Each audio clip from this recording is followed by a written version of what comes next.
ജെൻസികൾക്കിടയിൽ ട്രെൻഡിംഗായി നിൽക്കുന്ന ഒരു പാനീയമാണ് bubble tea അഥവാ ബോബോ ടീ. രുചിയിൽ കേമനാണെങ്കിലും പതിവാക്കിയാൽ ബബിൾ ടീ ആരോഗ്യത്തിന് പണിയായേക്കാം. ഇത് വൃക്കയിൽ കല്ലുകൾ രൂപപ്പെടാനും ഫാറ്റി ലിവറിനും മറ്റ് ഉപാപചയ പ്രശ്നങ്ങൾക്കും കാരണമാകുമെന്ന് പഠനങ്ങൾ പറയുന്നു. തായ്വാനാണ് ബബിൾ ടീയുടെ ജന്മസ്ഥലം. പാൽ, കപ്പയുടെ ചൗവരി, മധുരം, കാപ്പിപ്പൊടി, ഐസ് ക്യൂബ്സ് തുടങ്ങിയവ ചേർത്തുണ്ടാക്കുന്ന രുചികരമായ ഒരു പാനീയമാണിത്. വിപണിയിലെത്തുന്ന ബബിൾ ടീയിൽ പഞ്ചസാരയുടെ അളവും കലോറിയും അധികമാണ്. കപ്പയുടെ ചൗവരി അഥവാ ബോബോയാണ് ബബിൾ ടീയുടെ പ്രധാന ചേരുവ.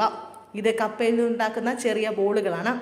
USDA റിപ്പോർട്ട് പ്രകാരം ഒരു കപ്പ് ചൗവരിയിൽ 544 കലോറിയുണ്ട്. ഒരു കപ്പ് സാധാരണ ബബിൾ ടീയിൽ 300 മുതൽ 500 കലോറി വരെ ഉണ്ടാകും. ഇതിൽ പഞ്ചസാരയുടെ 40 മുതൽ 60 ഗ്രാം വരെ അടങ്ങിയിട്ടുണ്ട്. ചില ബബിൾ ടീയിൽ ഫ്ലേവേഡ് സിറപ്പുകൾ, കണ്ടൻസ്ഡ് മിൽക്ക്, മധുരം ചേർത്ത ചൗവരി ഇവയും ഉണ്ടാകും. ഇത്തരത്തിൽ വളരെ കൂടിയ അളവിൽ പഞ്ചസാര അടങ്ങിയ പാനീയങ്ങൾ കരളിനെയും വൃക്കകളെയും ബാധിക്കുന്ന ഉപാപചയ പ്രശ്നങ്ങൾക്ക് കാരണമാകുമെന്ന് ഗവേഷകർ പറയുന്നു.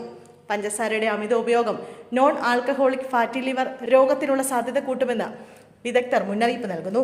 മദ്യം ഒട്ടും കഴിക്കാത്ത ആളുകളിൽ പോലും കരളിൽ കൊഴുപ്പടിഞ്ഞുകൂടുന്ന അവസ്ഥയാണിത്. ബബിൾ ടീ ലവേഴ്സ് ആണെങ്കിൽ അവ പൂർണ്ണമായി ഒഴിവാക്കേണ്ടതില്ല. മിതമായ അളവിൽ കഴിക്കുക എന്നതാണ് ഏറ്റവും പ്രധാനം. ബബിൾ ടീ രുചികരവും ആസ്വദിച്ച് കഴിക്കാവുന്നതുമായ ഒരു പാനീയമാണ്. എന്നാൽ ഇത് ദിവസവും കുടിക്കുന്ന ശീലത്തിന് പകരം വല്ലപ്പോഴും മാത്രം കുടിച്ചാൽ ദീർഘനാളത്തേക്ക് ആരോഗ്യം സംരക്ഷിക്കാൻ കഴിയും.